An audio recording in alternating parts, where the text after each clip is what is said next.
How's it going, everyone? Laughing here, and once again, our special guests. SunnBunn! Fantastic. Happy to have you once again. And today we are going to be reviewing episode 3 of the Bad Batch. I believe it's called Replacements.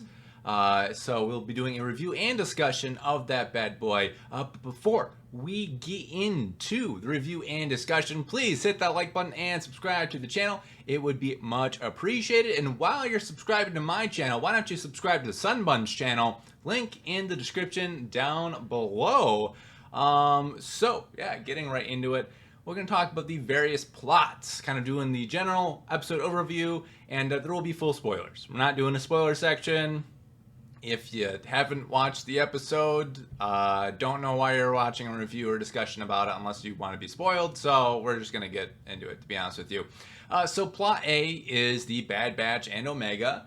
They actually crash land on a moon, and they have to basically get a power converter switched out. They only got one left, and a random kind of monster runs off with it, and so they got to find the monster and deal with it, get that power converter back. I think it was a moon dragon. A moon dragon, yeah, kind of a cool name. Plot B was on Kamino, where basically Crosshair is with the recruits, these new recruits. They're not clone recruits, they're actually like normal human recruits.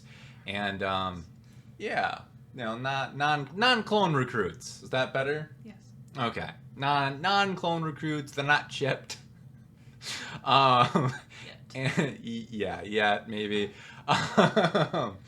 And basically the Empire is kind of testing the loyalty of kind of general recruits, as well as kind of seeing how good of commanders clones can be when it comes to getting and receiving orders. So we got that going on. Interesting plot.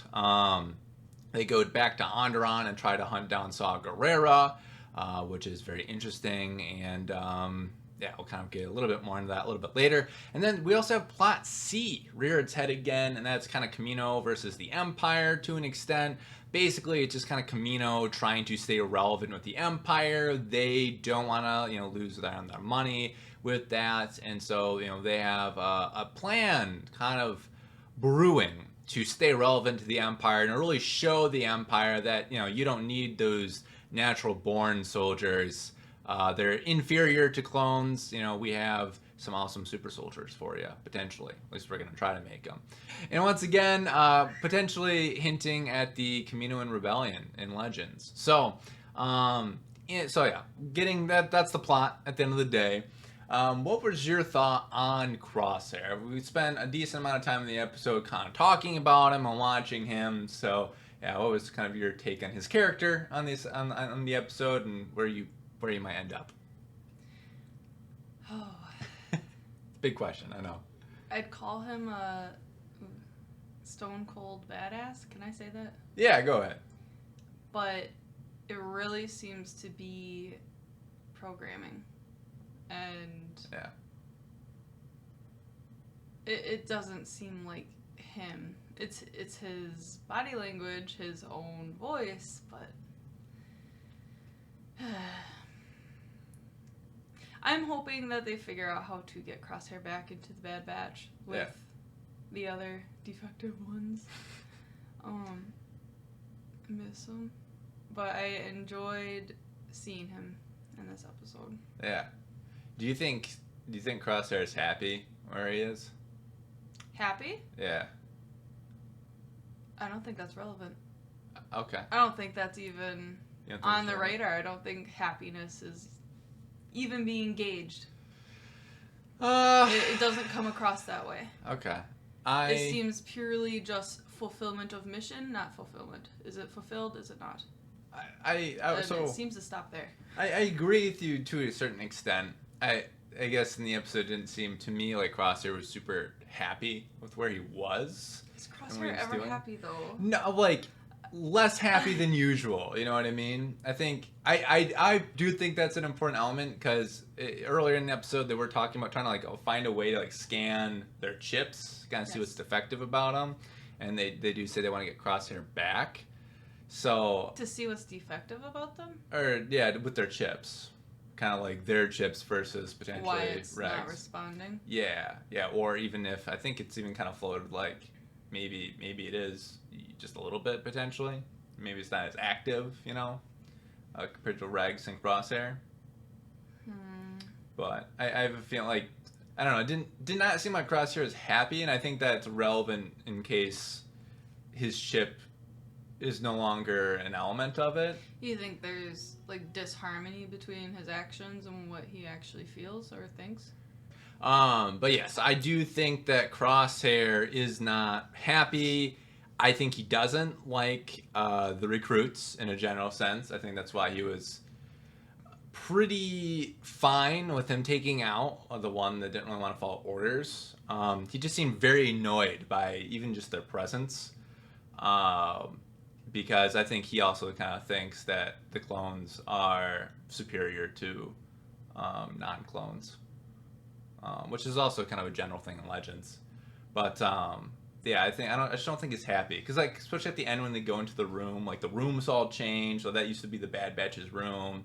He kind of sits down and it's just like just doesn't look happy, No.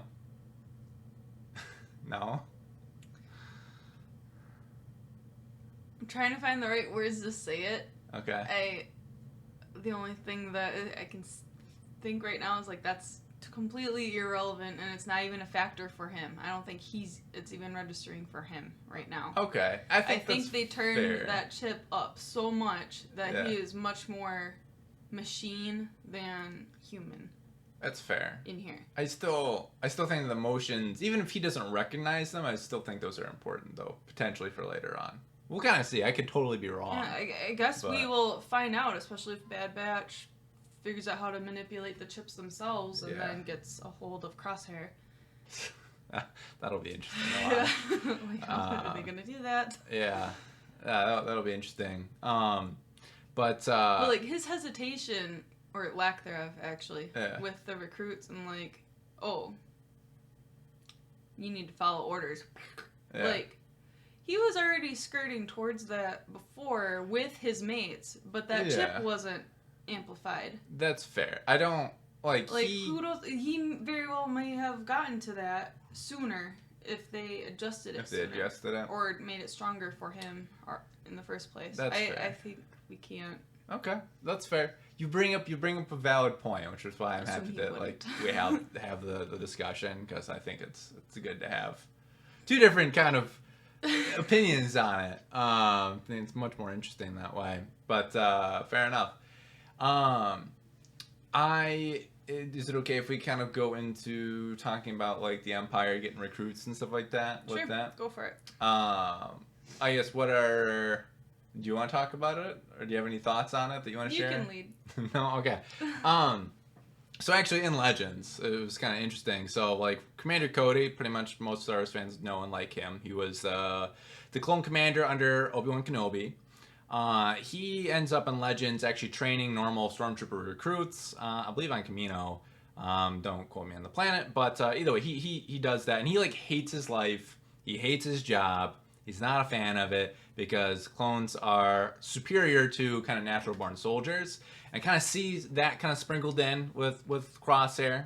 Personally, I kind of see that, and kind of Kaminoan's kind of saying it as well, and I think it's interesting and kind of cool watching the process of the Republic with their clone soldiers to the Empire and Stormtroopers, right? We're kind of seeing the birth of the Stormtrooper Corps with Crosshair, because Stormtroopers are not like, even though they're like basically a joke in the movies and TV show and stuff like that, in actuality they're actually like cream of the crop of the actual overall Imperial army.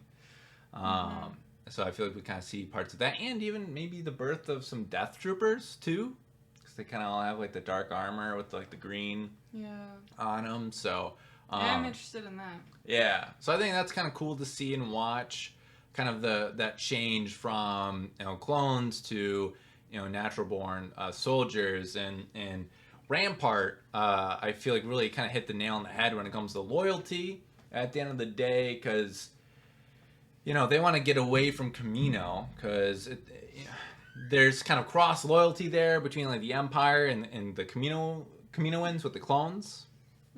Whereas for the stormtroopers, and even one of the recruits says this, Empire gives them food, gives them water, gives them shelter, gives them money and purpose in general, and that kind of buys their loyalty as well as their family's loyalty as well. So it's, I don't know, like interesting justification. Tarkin kind of throws money in there, which I think is a non-factor, especially when they build 2 Death Stars.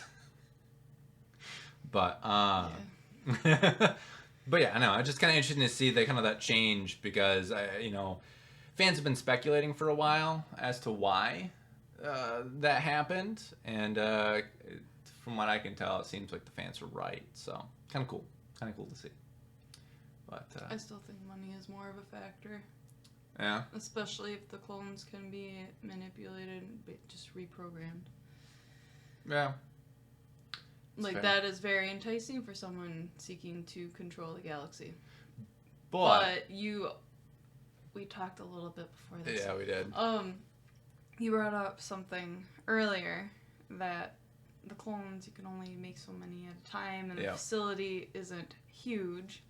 Yeah. And it's easier to convert the masses already to fight for you rather than grow them. Yeah. And that's something Rampart says too. It's like they're trying to police an entire galaxy, and clones aren't enough at the end of the day. I don't know. You want to talk more about the loyalty aspect of it? Yeah. Or? The loyalty, I think, isn't.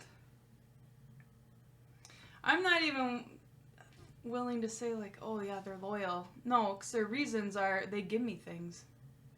Well, somebody else can come along, give you more things. Where's your loyalty then? Are you actually loyal, or you just like the cushy stuff?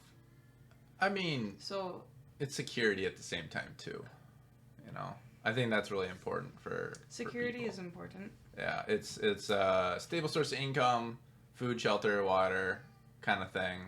Mm-hmm. It's non-risk to an extent, comparatively. Like, your risk of becoming a stormtrooper is much less risky than becoming a rebel. Yeah. Oh, I just remembered my favorite Sith. Yeah. Darth Bane. Yeah. Nice. In the books, how he grew up where the Republic actually controlled the territory or the planet. It was a mining planet. And they were all treated terribly and lived in squalor and were just used and abused. Mm-hmm. And then along comes Empire. Yep, the Sith Empire. And his life drastically improved. He had purpose. And the way that most people think of the Empire is exactly how he and others that lived there thought about the Republic, like those dirty dogs. Mm-hmm. They're terrible, awful. They treat everyone like subhuman, and it'll be interesting to see if they kind of dive more into that. Yeah. Because I wouldn't mind more painting the Republic as the bad guys and showing that, because they were not perfect. No, for sure.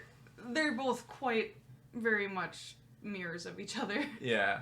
There's a reason why. And I would love for new Star Wars fans and such to see that. Yeah. And oh, what? They did that? Yeah. They did. There's a reason why there was a Confederacy and why systems willingly joined to fight against the Republic.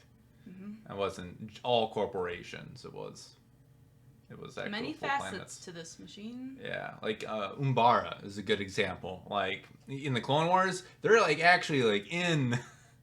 They're straight up in the Republic, and by the end of it, they're like, we want out. We're joining the Confederacy, and then that's why they attack Umbara, because they don't want the Umbara. It's very dangerous in terms of weapons and stuff like that. So, I agree. It's interesting. I hope they dive more into that, because the Republic is not perfect. Obviously, the Empire isn't perfect as well, as we all know. But I think it was really cool that they kind of touched on that. We saw some interesting notes, kind of indicating why people are going to join the Empire. Why people like the Empire better. that sort of thing. Obviously, there's good and bad of both, but yeah, no, I'm really sense. looking forward to the storytelling and lore reveal. Mhm. It seems to be coming. Absolutely. So, it's gonna be great. Were there any specific story elements that you wanted to talk about? Because I know you mentioned you really liked the story, so I figured I'd ask. The writing of this episode was very appealing. I liked it. I know a lot of the comedic elements were very predictable, and you gotta keep in mind this is also like a kids show. Mm-hmm. It's meant to be for kid minds, but it was good. Is that what you were asking? Yeah. Okay. Yeah, you did good. That's my question. Cool. It's all good. I want to talk about Omega soon. When do we talk about Omega? Right now. Go ahead. All right. I am still a little worried that they're going to marry Sue, not Mary Jane her. But I'm less worried. Okay. It seems like she's becoming like jack of all trades, so not like a master of everything, but totally proficient in everything. And that I understand and believe. Like, that is possible. Yeah. To just have a knack for picking up things. That's great. Her name, Omega, I had you look it up, like what exactly Omega meant. Can you say it again? Yeah, so Omega is the last letter, I believe, in the Greek alphabet. So it usually denotes the end a lot of times. But not even just that. It's like it can also mean like the ultimate as well. So I have a feeling Omega is going to be the ultimate end to the clones. She's going to be the ultimate. And I agree with you, by the way, with being jack of all trades. I do want them to make that more apparent, I guess, if that's the case. At some point. It doesn't have to happen right away. Yeah. Just so that can... I have a feeling other Star Wars fans that are a little bit older are worried about that as well. Because that is something, like, I really do feel like people want well-written characters, and overpowered characters are boring at the end of the day. They just are. Yeah. So I do think... It's immersion breaking. It is. It is. It's not fun. Like, even like Luke Skywalker, like, the reason why, like, Empire Strikes Back, part of why it is so popular, besides just the writing, is Luke is a flawed character. Even though he's arguably the main character, he has major flaws that he's, dealing with and struggling with. And Return of the Jedi, he faces them and is successful, but it's not like straightforward. It's not like he just like blew through it. It was difficult for him, and that's what I want for Omega. It required ultimately. great preparation. Yeah. And forethought. And failure. Yeah. As well. I think failure is for characters is extremely important. And it's strangely enough, I feel like we don't see it enough in a lot of media these days. But no, I think perhaps people are too afraid of depicting it. Failure? Yeah. It's important. It's a very important part of life. So, but yeah, I 100% agree though. Like, her being jack of all trades, I'm down with. Just don't make her better than them at the same time. Like, with those, yeah, no, make her proficient, not better. Naturally mastering everything instantly, or even close to instantly. Like the third try, no. Yeah. Like, passable. We'll get the job done and cleanly. Yeah. But maybe it takes her a little bit longer. Yeah. Because, like, in this episode, like, before we saw that she was a good shot, naturally, with, like, kind of like Crosshair. So kind of whatever. And now, I think another episode she did probably a tech thing too, maybe I'm forgetting. But this episode is more like along the lines of Hunter kind of tracking. And like, to be honest, I know it's a kid's show, but the tracking wasn't super impressive by any means. I tracked her 10 feet into that hole. Yeah. So, but like, that is just perfectly Omega size. Yes. Yeah, and like, I'm fine with that because she's like to Hunter, it made sense for me. Like, hey, I tracked the monster. You know, of course she'd be proud. That totally made sense. I was fine with that. I was like, all right, yeah, that makes sense. That's cool. Yeah. That's Maybe cool. it wasn't just 10 feet, but It wasn't far. it looked pretty close to that. We see it go into the hole. Yeah. Where could it be? Yes. So, but she has some quick thinking though, as well. When you get in the power converter from the monster, she basically trades a flashlight for it. Yes. And doesn't shoot it as well. Actually has some empathy. So I don't know if that's empathy. If that's what she was doing. okay, what is your thoughts on that then? With keeping in mind that I am assuming that she's going to be jack of all trades, and she picks up things easily, new skills, she's probably calculating. If she shot that blaster, she probably already thought that might not stop it. Oh, I didn't think of that. And it was clearly reacting to the flashlight. Like, that was very much apparent immediately. A little bit of tech. Yeah. That's not, So, and she, like, tested it, turned off the flashlight. Oh, calm down. Started looking around. Turned it back on. Caught its attention again. Yeah. And that, like, was enough to confirm it. So I think she is super quick up here. And Yeah. obviously, the Kaminoan that was her guardian. Was it Lamasu? No, it was forget their name. It was not Lamasu. It was someone else, but yeah, I know you're talking about. She stated, like, she's very curious. Yep. And curious isn't just, like, constantly asking questions. You also formulate answers. Experiment. Yeah. Yeah. That's what Like, she's there's doing. more to it than just, oh, what's this? And there's a reason. And I think that's what was happening there. So, I'm feeling more comfortable with Omega. That's good. And then with the conversation that the Kaminoans were having towards the end of the episode, do you want to... I'll let you talk about that. Okay. Because I just talked a lot. No, you're good. You're good.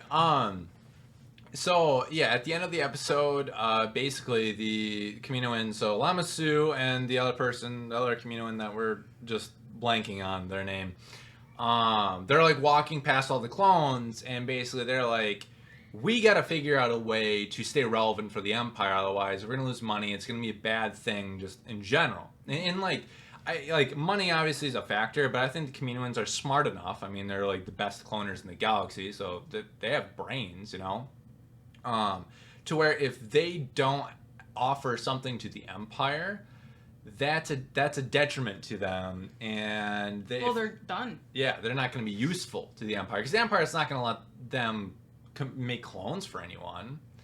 So it's the Empire or bust, and so that, you know, they're trying to figure out a way to stay relevant for the Empire, and Omega seems to be the key.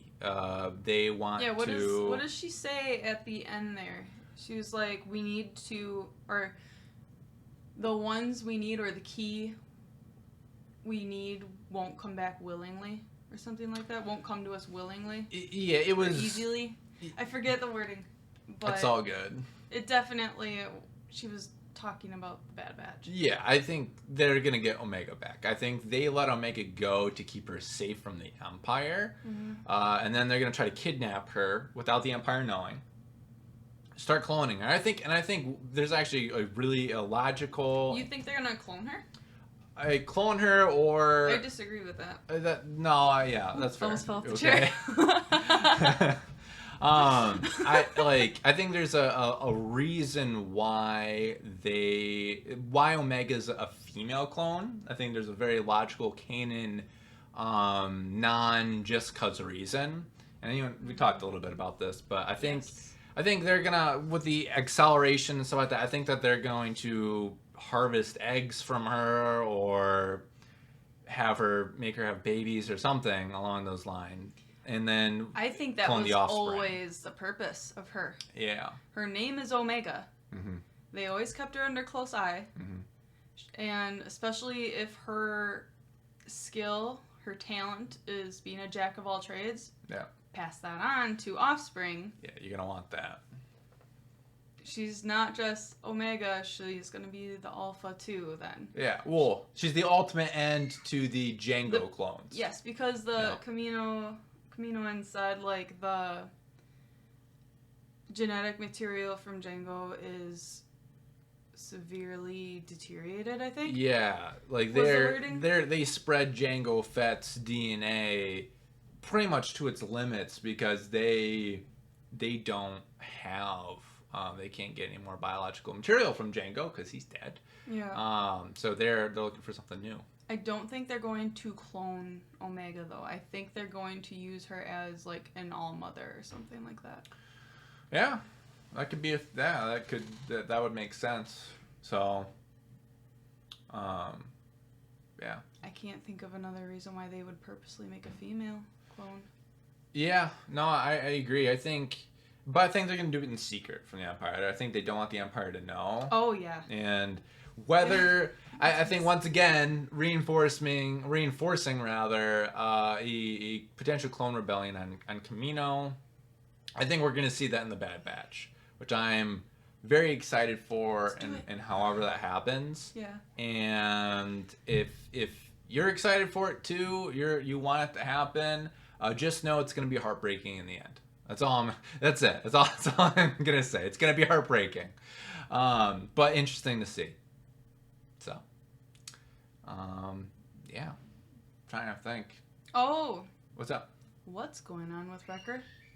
Yeah, Recker's head hurts. So once. Did you see anything fall and hit his head at all? I think because I didn't see anything happen there, and it was more like there happened to be a jostling of the ship at that time, but he doesn't even fit in the arm thing. It didn't look like he hit his head on the side. I think like a little tool. Did it? Him. I think. Okay. Like it wasn't much. It must have been so small and so quick. Like I missed it, but. It's all good. I could be wrong, but.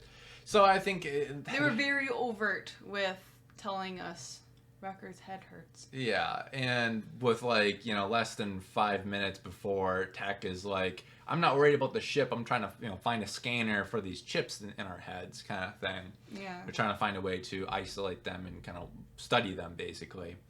So I think that's interesting. Recker's head hurts with that. I don't think it was just a distraction for Recker to be able to make a little space for Omega, because that happens at the end. It's very heartfelt, very nice. It's kind of like symbolic. And he gives her his plushie too. Yeah, it's very symbolic of like, hey, you're part of the Bad Batch now. You're legit. We're gonna give you your own room on the ship. Mm-hmm. So it's not a very large ship. So I think she gets the only room. Yeah. But she's a kid, so it's it makes sense. Girl, yeah, on top of it. So, yeah, it makes sense. It was a sweet moment at the end, to say the least. So I think that was actually handled very well. But yeah, in general, I was actually really impressed with the episode. I enjoyed it. Felt like there's a lot of cool notes, a lot of different notes of variety. If you didn't care about what was going on the moon, you had what was going on with Crosshair and the replacements, the recruits. And if you didn't care about that somehow, you had the Kaminoan deal going on. So yeah, a lot of cool elements, even though it was a once again shorter episode. Yeah, what are your thoughts on the overall episode? So much better than the last one. Episode 2.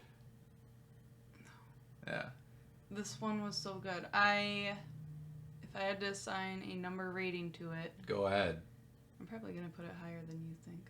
Ooh. 8. 8? Okay. Yeah. 8. Oh, maybe 7. Even though... I feel like you're harsh still, but alright. Okay. Don't let me influence your scores. No, we'll keep it at 8. That was my gut Okay. reaction. It would only go lower if I focused in on more of the kid-friendly elements, like why things were written the way they were. That's fair. And I'm not going to knock it for that. That's fine. It should be there. It's expected. So. That's fair. I think what they were able to do in the limited amount of time they had, I was impressed with, because I felt they hit all these different notes in the episode. I found it all interesting, all applicable. I don't think there was really anything in the episode that was wasteful, which is very different from episode 2. Yeah, very different from episode 2, and very impressive and good writing. I don't know what they could have done better. I guess that's the thing I'm struggling with. So I'm gonna rate it fairly high. Yeah. Yeah, I'm gonna go with a 9. Is what I'm feeling. Like, there's really nothing that they could have done better in the episode. It wasn't a perfect episode. I think there's some room for improvement, specifically with the length. I wish it was longer, I'll be honest with you. But I'm going to go with a 9. In general, it was really good. Yeah, there was definitely some more kid elements to the episode. But, yeah, 9. I thought it was very solid. Much better than episode 2. Much more in the lines of episode 1, which is kind of good to see. Do you think they could have... Do you think they could have used the points of episode 2 being a thing? Do you think that could have been moved into episode 3 and just been the new episode 2? No. Does episode 2 look more necessary to you now? Yes. I get why they went to Silicon Eye. I get why that was a thing. I'm having, like, I think in the context of the overall season, I think it's going to be a fine episode. I think for, like, when we're watching on a weekly basis, going from episode 1, which was, like, action-packed, a lot going on, to episode 2 is kind of like a breather. Like, we sprinted for, like, an hour in the show. A little bit of breather, a little bit more of character development, you know, with some action at the end. And then going into season 3, all right, we're back at it. Or not season 3, episode 3 rather, yeah. Back at it. So I think in the general context, overall context, episode 2 is probably needed, but it was jarring. I think that, which is, it's 110% due to the fault of them doing weekly releases. Instead of having it all just come out at once. So they have that, like, that's their issue. I wish, like, I know why Disney doesn't do it, but I wish that they would just release it all at once. Yeah, I agree. I still think episode 2, like, I understand having the story elements, I guess, or the points. In episode 2 makes sense. It just would have benefited more from seeing other things changing and what that looked like. It was a very focused episode at the same time. It was, but it made it feel drawn out. Yeah. Where episode 3, it was very well paced, I thought. Agreed. The only slow part for me was with Hunter and Omega tracking the Moon Dragon for the energy capacitor. Yeah. Capacitor. The flux capacitor. And some sour cream. Sour cream. Bacon bits. Okay. Taters. Sorry. Potatoes? Yes, right. That's where I was going with that. Understood. Mental message received. Very nice. So I think, anyway, going back to the episode, away from potatoes. For those potato fans out there, I'm sorry, but you'll have to catch us on the Potato Podcast starting next week. I'm just kidding. It's not. Sorry to get your hopes up. Yeah, overall score 8.5 out of 10. Good episode. Much more in line with episode 1. So definitely check it out if you haven't already. But down in the comments, I'm curious as to what you guys thought of the episode. Did you like it? Did you not like it? What did you guys think about it? Let me know all of the details down below. So, do you have anything else to add? No. Okay. Cool. Well, subscribe to this channel, hit the like button on the video, and also subscribe to SunnBunn's channel, link in the description down below. She does some pretty awesome content going through Pokemon Snap right now. And on this channel, very Mass Effect focused currently. That'll kind of be the case the next week and a half. But anyway, we have E3, a lot more fun stuff going on, which I'll talk about when that happens. So if you want more content like this, and Mass Effect content, Star Wars content, just funness, hit subscribe. So, yeah, that's all we got for you. Thank you so much for watching the video. Have a fantastic rest of your day. Do something good for yourself. And as always, take care.